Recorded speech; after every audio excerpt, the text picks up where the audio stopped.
Bom, eu me chamo Beatriz, Maria Beatriz. Eu estou defendendo agora em agosto, terminando a minha pesquisa de mestrado. E a questão que eu trouxe para a pesquisa é como os escritores, ilustradores e editores entendem o que é um livro para criança de 0 a 3 anos. Então eu fui entrevistar alguns desses produtores desse livro para criança, para buscar o que você acha que é uma criança de 0 a 3 anos, o que você acha interessante ter nesse livro para essa criança.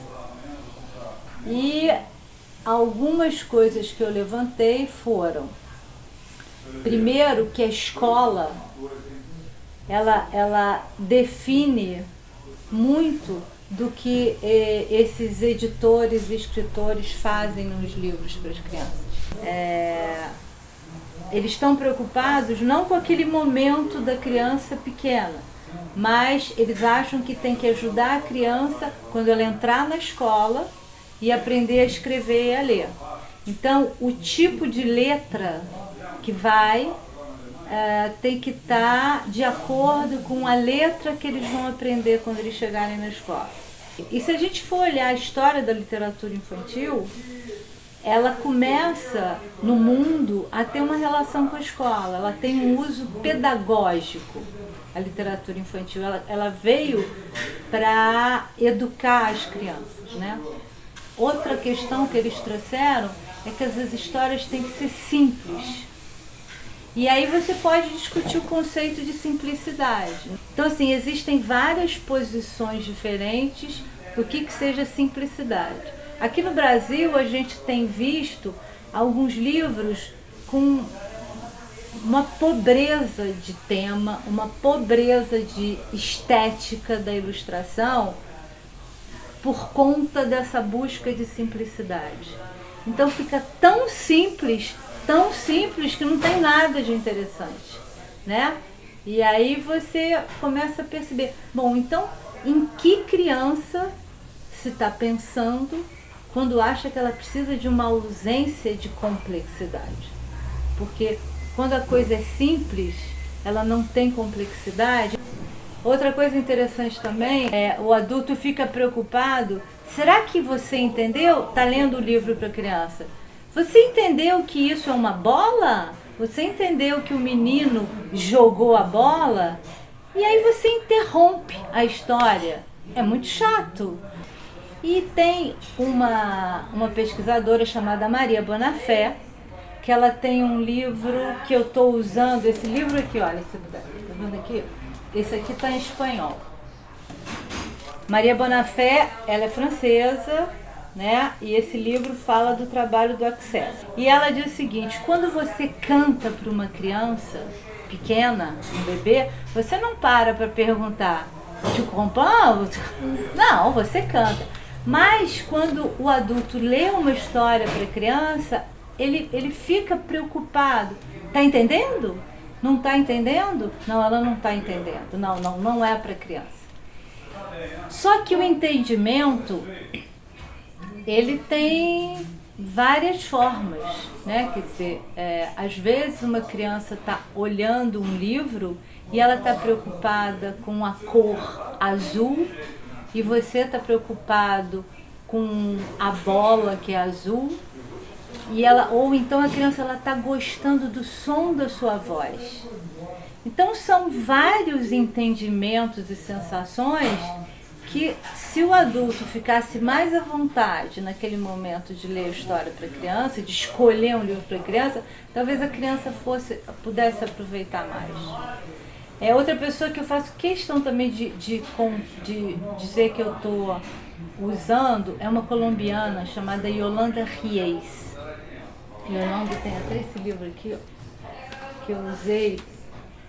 Ela é colombiana, é jornalista e ela tem livro também para adultos.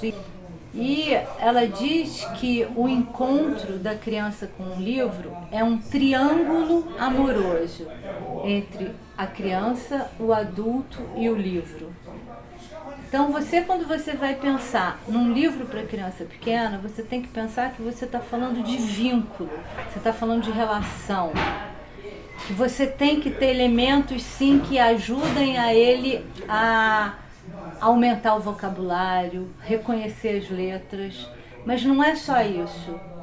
É esse momento dele estar ouvindo a voz do adulto, dele estar conhecendo o livro como um objeto, né? Então, a preocupação, pelo menos aqui no Brasil, tem sido que o livro para a criança pequenininha, ele tem sido confundido com um brinquedo.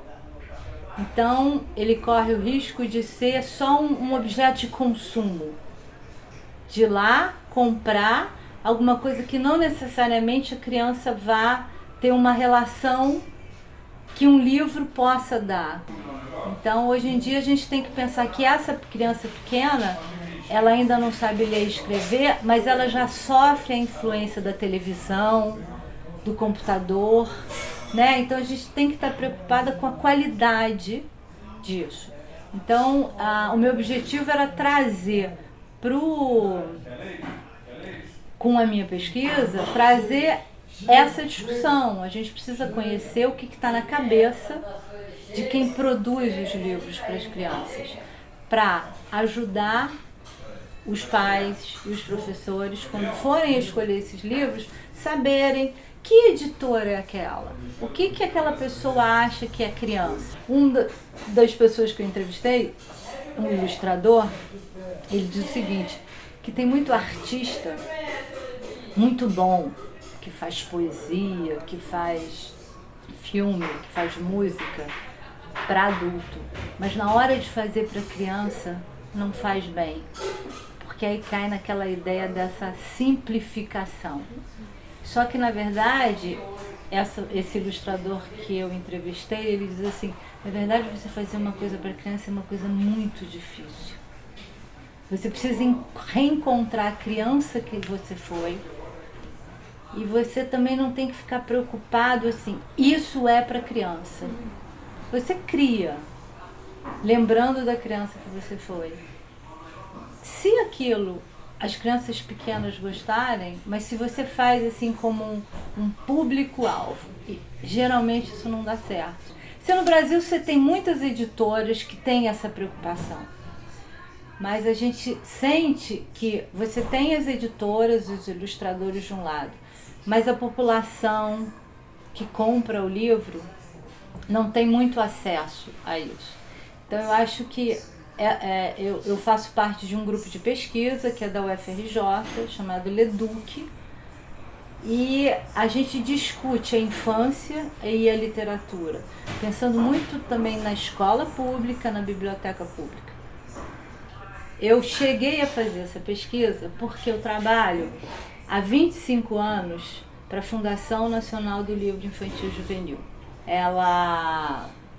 Ela foi criada há 47 anos. Aqui no Brasil, a fundação ela representa o IB. Aí na década de 60, aqui no Brasil, algumas mulheres, aí tem uma história específica, começa a Fundação Nacional e aí elas começam a fazer críticas sobre os livros que estavam sendo criados. Acontece em 1974 um congresso do IB aqui no Brasil. Ela vem divulgando a literatura infantil e juvenil brasileira no resto do mundo. Enfim, isso representando, então levando, quer dizer, então quando a Fundação Nacional do Livro Infantil e Juvenil ela é criada, você percebe que 20 anos depois a literatura brasileira ela começa a aparecer no mundo. E a Fundação aqui no Brasil, ela faz uma série de projetos preocupada com as bibliotecas públicas, com a formação de professor que trabalhem a literatura, a biblioteca dentro da escola, que são problemas que a gente tem no Brasil. Você tem poucas bibliotecas públicas, as poucas bibliotecas que existem não tem uma seção para criança. Você tem professores que não têm acesso aos livros, porque o livro é caro. Então, o trabalho que a Fundação tem feito é divulgar também dentro do Brasil essa literatura infantil e juvenil, que hoje é de qualidade. Há 17 anos, essa foi a 17ª edição, uma outra ação é o Salão do Livro para Criança e para Jovem, né?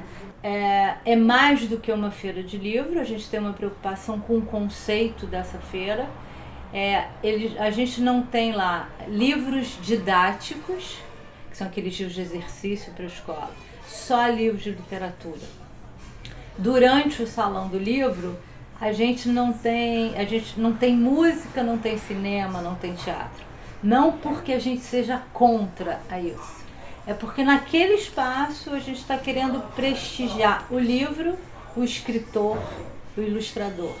Então as pessoas leem o livro, leem as histórias dos livros. Então as crianças vão muitas escolas públicas, as crianças visitar o salão e conversar com os escritores. Tem a performance dos ilustradores.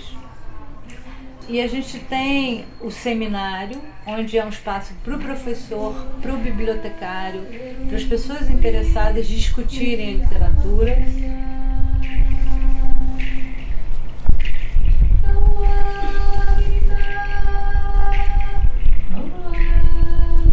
Meu nome é Rafael Crespo, eu sou secretário do Instituto UCA, Casa dos Saberes Ancestrais, que fica na cidade de Lorena, interior de São Paulo, aqui no Brasil.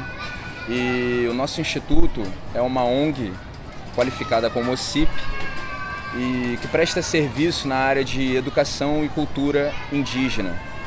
Nós temos no nosso instituto cursos de capacitação para professores trabalharem com a temática indígena em sala de aula, assim como promovemos a literatura indígena no Brasil, estimulamos a produção literária e promovemos a literatura indígena em todo o Brasil. Somos um selo editorial que também publica livros, materiais de apoio para a educação, pois no Brasil recentemente foi aprovada uma lei, que é a Lei 11.645, que obriga todas as escolas brasileiras, em todos os níveis, seja particular ou pública, a ensinar a cultura indígena em sala de aula.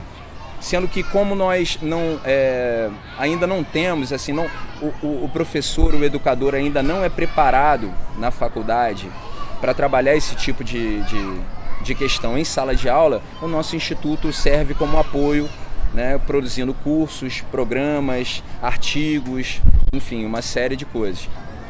No nosso instituto, na sede do instituto, nós também temos uma biblioteca chamada Biblioteca Comunitária Bartolomeu Campos de Queiroz. Bartolomeu Campos de Queiroz foi um grande escritor brasileiro que foi um dos que mais lutou pela democratização da literatura, pelo acesso ao livro. Ficamos abertos diariamente, a semana inteira. Somos uma biblioteca especializada em cultura indígena, na pesquisa sobre culturas indígenas e em literatura indígena. Sobretudo literatura infantil e juvenil, produzida por autores indígenas.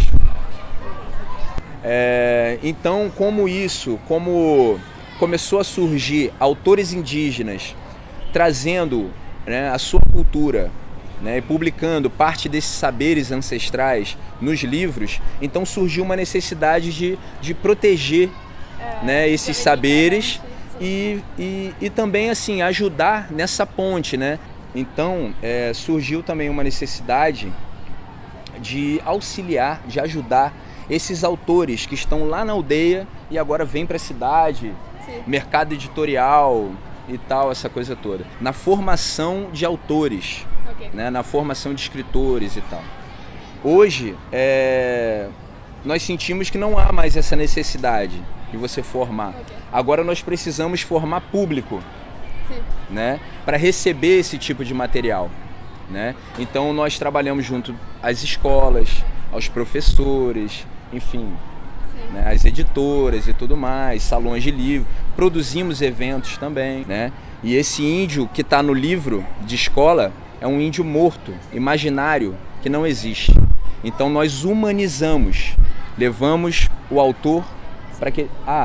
ele é um indígena, né? Ele fala a minha língua, ele mora aqui do lado, ele também usa celular, para que desde pequeno, né, a criança já cresça com uma outra visão sobre os povos indígenas. É por isso que a maior parte da produção literária é para crianças e adolescentes, é voltado para o público infantil. E a gente usa a cultura para atingir isso, né, através da literatura.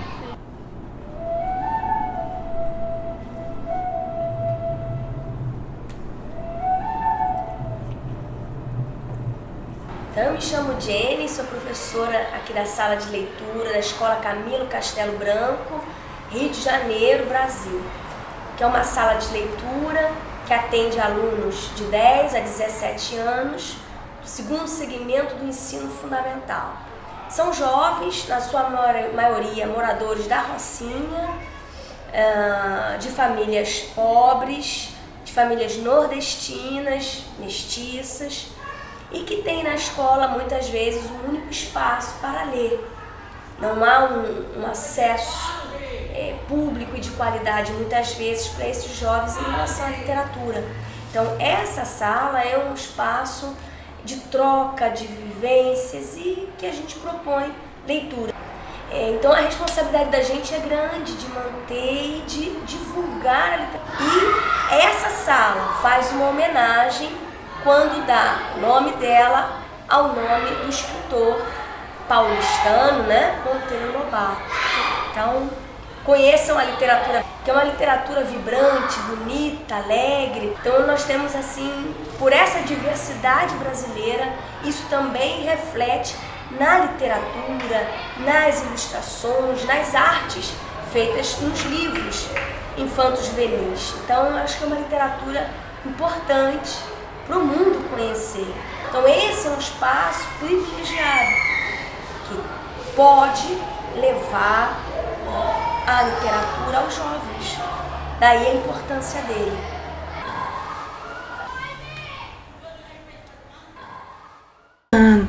Comme j'ai commencé à écrire pour enfants, quand mon premier mariage est fini, mon ex-mari a devenu très agressif. Et mon petit-fille, qui aujourd'hui a 25 ans, était très... qui a peur. Et toutes les nuits, j'avais l'habitude de lire pour mon fils. De lire ou de raconter les histoires, etc. Et toutes les nuits, il voulait une histoire. C'était les loups et les trois cochons. Oui, les loups et les trois cochons, toute la nuit. Qu'est-ce que tu veux aujourd'hui? Les loups et les trois cochons. Les loups, qu'est-ce qu'il veut avec les loups, avec les cochons, etc. Et un jour, on avait un problème ici, avec le mur, à cause de l'appartement d'ici, avec de l'eau, etc. J'avais besoin d'appeler un homme pour faire les choses. Et il a pris un marteau. Et alors, mon fils vient un courant de... Oui, et il disait, je veux voir. Je lui ai demandé, qu'est-ce que tu veux voir? Je veux voir si notre maison est de briques. Ah, c'est ici, les cochons et les trois cochons. Et ce type de choses m'a fait faire attention à la tête d'enfant, à la manière de les enfants de penser, d'imaginer, de transformer la réalité en images, etc. Et quand j'ai connu mon deuxième mari, j'étais très préoccupée avec mon fils. Et Il me disait tous les jours, je ne veux pas que tu te maries avec un prince. Il ne pouvait pas être un prince. Un prince, non, ne sera pas un prince. Ça c'est sûr. Et alors, j'ai décidé d'écrire une histoire pour lui, oui, sur le second mariage de la mère, que c'est celui-ci. C'est maman à prendre un loup pour la maison, à la maison. À cause du loup, de les loups et les 3 cochons. Oui. Ok. Et alors, c'était les premières. Et alors, ce premier livre a gagné le prix de la Fondation nationale des livres pour enfants, jeunes, etc., la Finelige. Et je dis, peut-être j'ai de talent pour le faire. Et la maison d'édition m'a demandé un deuxième livre parce qu'il voulait parler aussi des pères, parce que je parlais seulement de la mère. Et alors, deuxième, qui c'est la collection des sorcières de mon père. Et je travaillais beaucoup sur le thème de famille. Oui. Et alors, j'ai fermé l'époque de parler de famille. Oui. C'était quand Betinho, de la campanha contra a fome,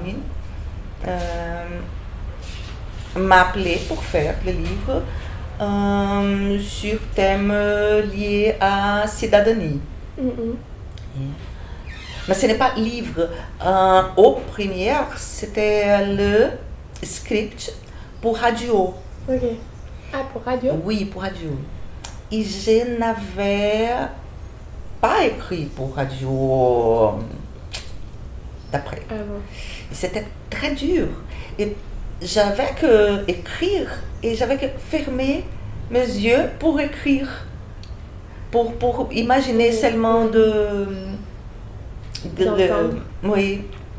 Et alors, c'était l'histoire d'un chauffeur de camion qui voyageait par le Brésil et il vivait des situations liées à la cidadanie.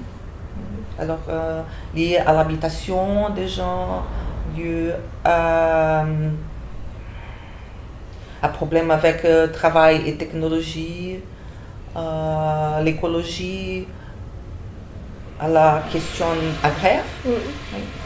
Pour la question agraire, j'ai joué avec une histoire d'enfant classique, les chabotés. Ok. Oui, parce que à cause de beaucoup de terres, de marquis. En portugais, c'est les marquis de Carabage. Et parce que le chat demandait tout le temps, hein, de qui sont tous ces terres? C'est des marquis de Carabas, des marquis de Carabas.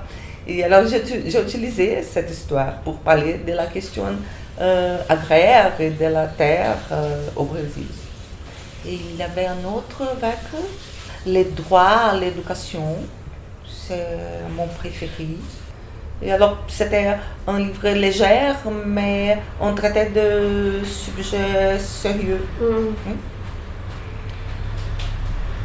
Et quand j'ai terminé cette collection, j'ai écrit Un garçon comme moi, qui est publié en France. Et c'est ici, celui-ci.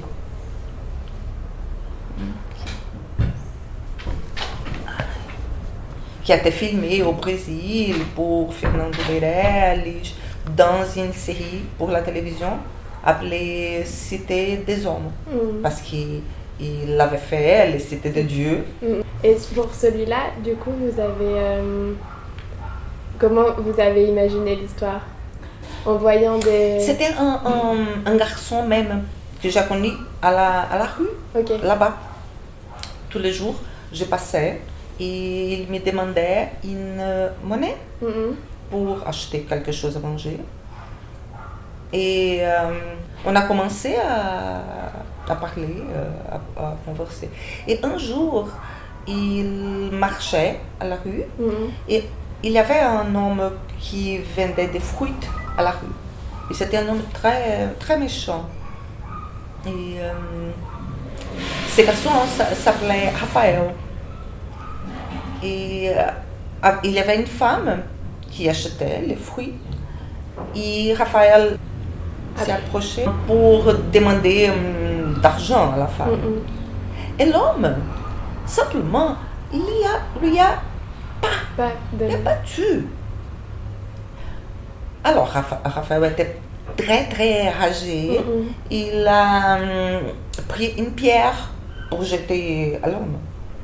Et j'ai Retenu. oui. Le contenu ne fait pas ce type de choses. Ce sera pire pour toi. Et dans ces moments-là, il y avait des garçons qui sortaient de l'école, tout avec les uniformes. Et alors Raphaël m'a dit, si j'avais un uniforme comme ça, ce type de choses n'arriverait pas. Et j'étais très impressionnée avec ces phrases. Ça, c'est vrai. L'uniforme protège l'enfant. Et c'était la première idée pour faire les livres. Mais je ne voulais pas faire un livre seulement pour l'enfant qui vivait à la rue. Parce que je trouve qu'on a une situation d'enfance que c'est plus que ça. Oui? Et qu'il y a beaucoup de points en commun entre les garçons de la rue et les garçons des maisons. Et alors je voulais faire le livre sur ce type de points. Ce sont des points en commun entre les deux. Oui. João Vitor, c'est le garçon qui a une maison. Il n'est pas riche. Je ne voulais pas faire les deux, les riches, les pauvres, non. Wallace habite à la rue. João Vitor habite à une maison.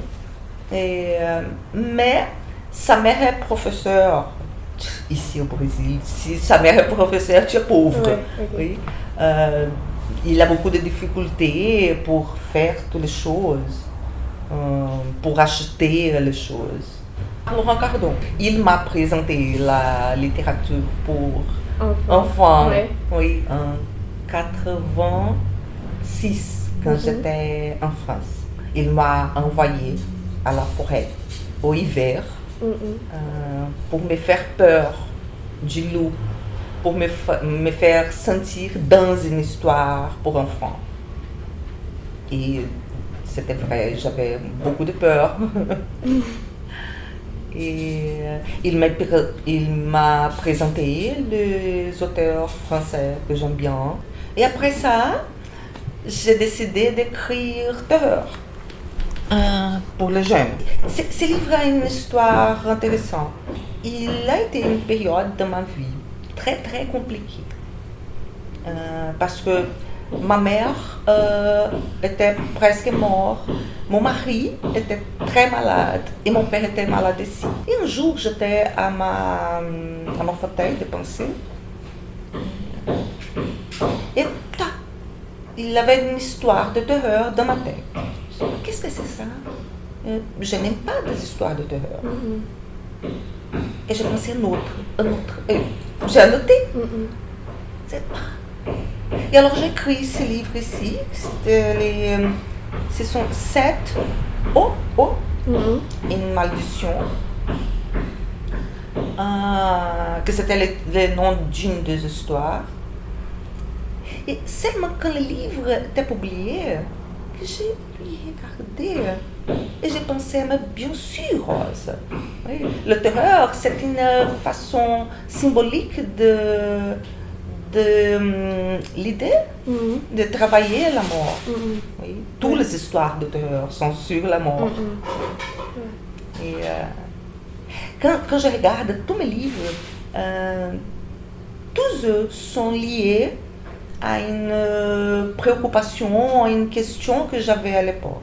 Je ne sais pas pourquoi, j'ai besoin de transformer les choses plus tristes en choses plus... Ce n'est pas légère, mais c'est... Et je trouve que ça c'est important quand on écrit pour les enfants. Parce que là, des questions qui sont très dures pour enfants. Oui, même les questions de famille sont très dures. La question sociale est très dure. La mort est très dure. Mais alors, j'ai découvert un autre type d'idée dans le terreur. Parce que j'essaie de faire un terreur brésilien, sans référence anglaise. Parce qu'on a beaucoup d'histoires qui est arrivé au Brésil avec les slaves. Esclaves. Les slaves. Oui. Parce qu'on a... Je trouve que c'était le terreur. Ouais. Ça, c'est le terreur. Oui. Mais la maison d'édition a contracté les livres. Mais elle ne les publie pas. On a un problème très sérieux maintenant au Brésil. Et c'est un problème religieux avec une partie des chrétiennes qui sont les évangéliques. Oui. Et, ils sont dans la politique, ils sont dans le secrétariat d'éducation. Et ils n'aiment pas des histoires de terreur, ils n'aiment pas des histoires de noirs et des slaves et de les religions africaines. Ils croient que c'est les démons, c'est le diable. Même livres comme ça, avec des loups qui parlent de famille, sont très rejetés pour eux. Et les maisons d'édition commencent à arrêter de publier ce type de livres. C'est très sérieux, très sérieux. Je ne sais pas si tu as lu un livre, non pas pour enfants, Soumission de Michel Houellebecq. Non. Non. Quand je le lis, je dis, mais c'est exactement ce qui se passe au Brésil maintenant. Mais ce ne sont pas les musulmans, mais les évangéliques. Maintenant, ils invadent et ils cassent les maisons où on a des religions africaines. La dernière semaine, une jeune fille de 11 ans qui était avec ses robes de sang, on appelle la vêtement de sang, ils ont jeté une pierre à sa tête. À sa tête. Oui. Dans les communautés plus pauvres à la favela, tous les trafiquants sont évangéliques. Et c'est très intéressant ça. Et maintenant, ils expulsent le peuple d'autres religions, cassent ces maisons. C'est une situation très, très sérieuse qu'on a aujourd'hui et qui atinge aussi les livres pour enfants. Oui. Et à cause de ça, mon livre de terreur est dans la maison d'édition. Mais de quoi ils ont peur? Parce que... de ne vendre pas. À cause des évangéliques? Oui. Parce que les évangéliques n'achèteraient pas le livre, mais les autres, ils l'achèteraient. Ah oui, mais ils veulent vendre pour l'école. Ok. Ah, d'accord. Ici au Brésil, la plupart des livres d'enfants vont pour l'école. Oui. Et s'ils n'arrivent pas à vendre pour l'école, ils ne vendent pas. C'est terrible. Tu sais que dans l'Amazonie, il y a une cité de moins que 20 000 personnes, tout indiens. Oui. Et ce livre-ci a été acheté par le gouvernement et il est dans toutes les bibliothèques publiques. Et un autre auteur indigène m'a écrit et il a dit que ce livre et mon livre a été retiré de la bibliothèque.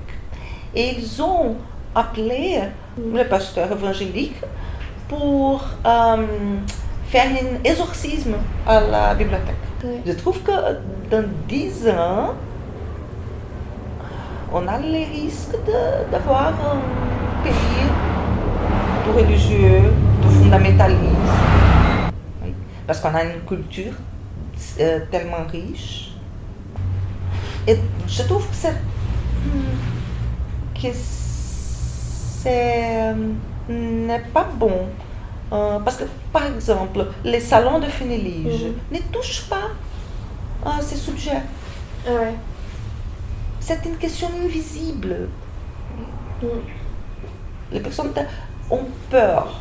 Parce que s'ils parlent, les professeurs ne vont pas au salon.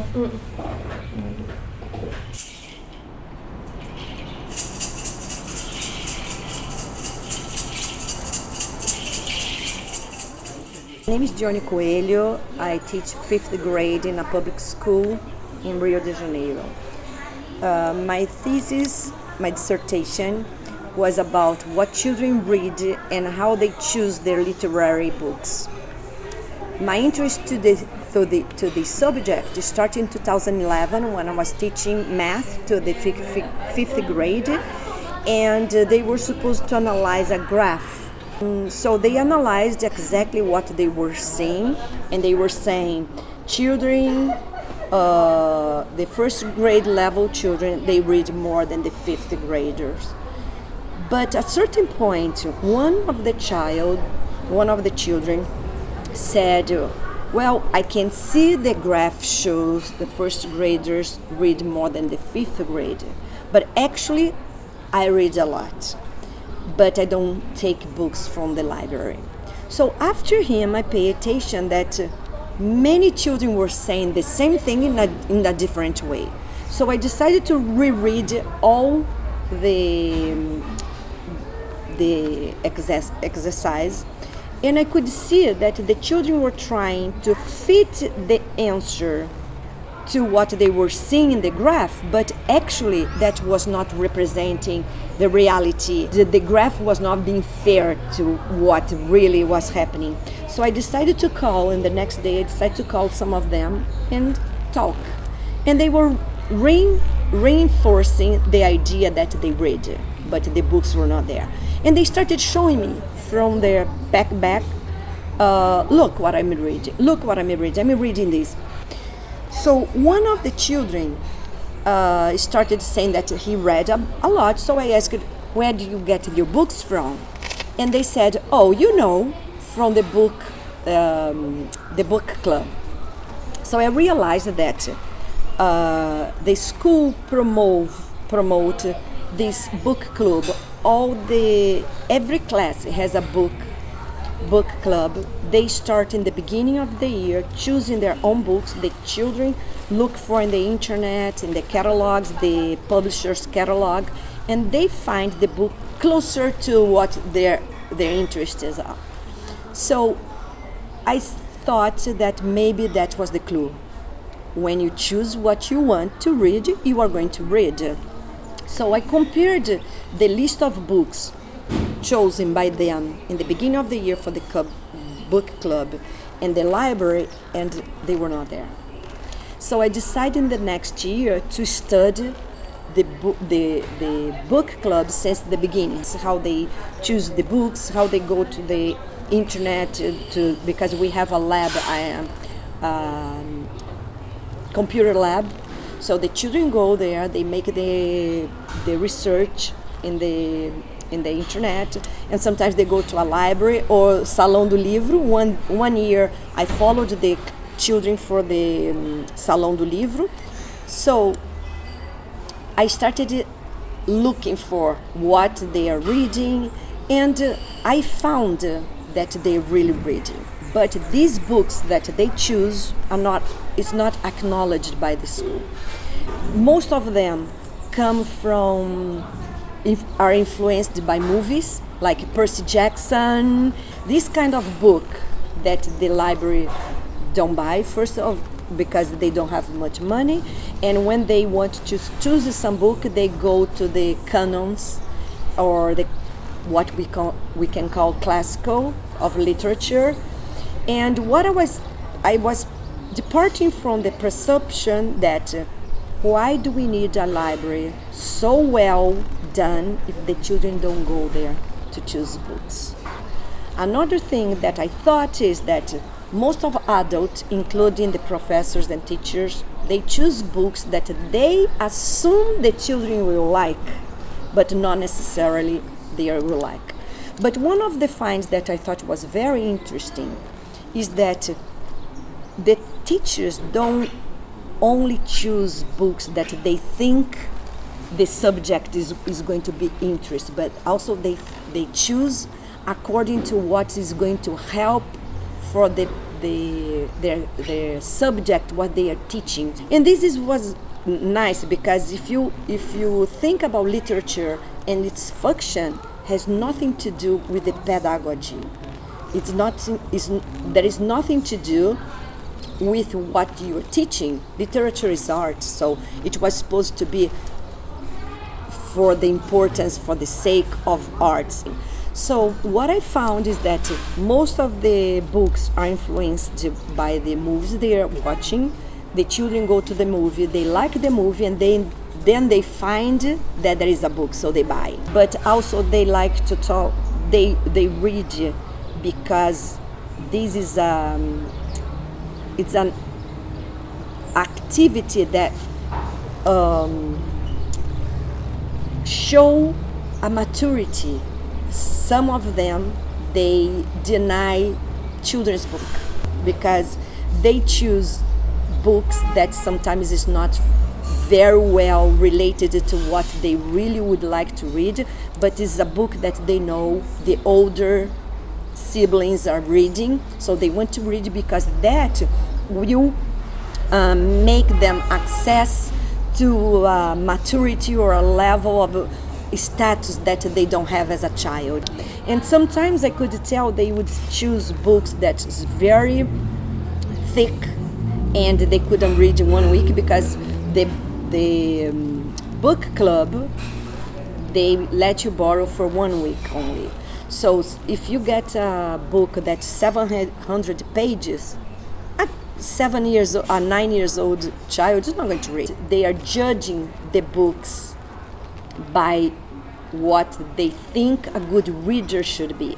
And many of them, when they talk about their readings, they always say, "Oh, I'm not a good reader." And I ask, "Why do you consider yourself not a good reader?" "Oh, because when I get those thick books, I can't read them."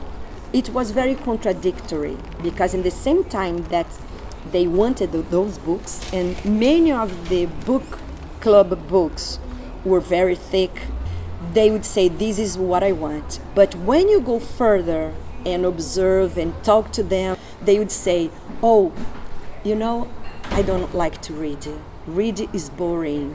But then you see them reading. So this is important to teachers know about that, because I think we as teachers, we should talk more about how to choose a book, what book is more appropriate to them, not from our point of view, from their point of view, but they have to know exactly that the choice is important to the goal of reading. When you get a book, if you don't get a book according to some criteria that you predetermined, you are not going to finish.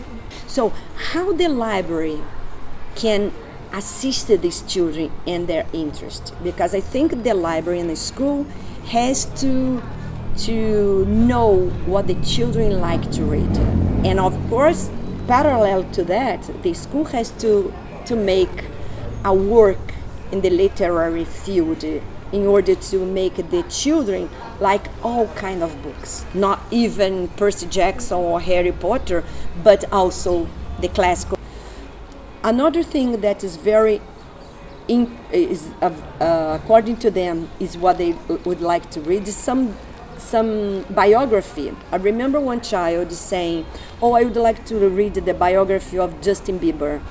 And so I asked, so where are you going to find this book? And she said, oh, I wish there was in the library, because if there is no in the library, I'm not going to buy. My parents don't have money to buy. So this is one of the things that I noticed, because if the library don't have the books that the children read in a public school, most of them are not going to get and not going to read anything, because they are not going to read the canon, and they are not going to read this kind of literature that we don't consider good literature. In Brazil, we don't have a culture of going to the public library. The public library also is not on all the neighborhoods that have a very good public library. The children don't know how to go. And this child who wanted to read the biography of Justin Bieber, he said, you know what, teacher, I know the story of him is not important because he's just a boy. So in a certain point, I thought, okay, he's just a boy and she's just a girl. So she could say that the society don't pay attention to the children. And in another moment, talking to the person responsible for the purchase of books to the library, she said, no matter how much money the library has, I'm not going to buy this book. And I don't consider this literature, and I'm not going to spend money on this kind of literature when I have a lot of good books to buy. And I ask myself, what's that for? What's the good library works for if the children don't go because the books they have there is not of their interest?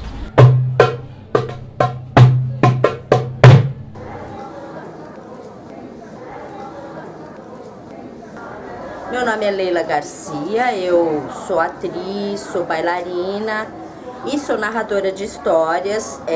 Estou trabalhando com oralidade há muitos anos e tenho um projeto alargado de oralidade que vai englobando, evidentemente, as questões da literatura oral e da literatura escrita. Bom, a gente aqui no Brasil tem uma quantidade enorme de livros para crianças e efetivamente a qualidade melhorou muito. E hoje em dia a gente tem uma quantidade também muito grande de literatura falando das matrizes que formaram o nosso povo, e que isso é muito importante para nós, porque ainda se fala muito da matriz europeia, e a gente precisa conhecer muito a matriz indígena e a matriz africana. Então, nesse sentido, os livros no Brasil estão cada vez mais bonitos, mais atrativos. Aqui no Brasil especificamente, a gente tem um problema, porque livro ainda é uma coisa muito cara. Então, não são todas as pessoas que querem ler, que querem ter o livro, e o livro é um objeto, né? Não é uma coisa que você descarta. Um bom livro, um livro bem editado, um livro bem ilustrado, é um objeto que você guarda, que você relê, que você compartilha, e ainda é muito caro no Brasil. Então é fundamental sempre que haja boas bibliotecas vivas, bibliotecas que sejam coloridas, arejadas, biblioteca onde as crianças entrem para brincar, para trabalhar a ludicidade, para trabalhar a fantasia, para trabalhar a liberdade de criar, para desenvolver a oralidade. Isso em qualquer lugar do mundo é importante, mas aqui no nosso contexto as bibliotecas são muito importantes justamente por isso, porque não é todo mundo que pode ter livro em casa, né? A grande maioria da população brasileira não pode ter livros em casa ainda. Então é muito importante que a gente tenha essa biblioteca como essa que a gente está aqui trabalhando na Flip, né? Biblioteca viva, que convide as pessoas para entrar e que a gente possa dançar. A gente aqui tem feito isso, né? A gente dança na biblioteca, a gente brinca de teatro na biblioteca, a gente canta, a gente narra histórias orais, a gente trabalha com livros, com uma mediação de leitura ampliada, a gente trabalha com criação de histórias, e eu acho que isso é fundamental para que a gente possa também tornar o livro um objeto de desejo. Assim, então, o pouco dinheiro que se tem, melhor que se compre livros. E depois, claro que a gente também tem que batalhar para que o livro seja mais acessível, tenha um preço que mais pessoas possam comprar. É muito importante que as bibliotecas sejam ativas, né? Elas tenham dinâmica e tenham movimento. Essa coisa dessa biblioteca sombria, lugar de silêncio, é uma coisa muito ultrapassada, né? As bibliotecas precisam crescer como a literatura vem crescendo. Obrigada.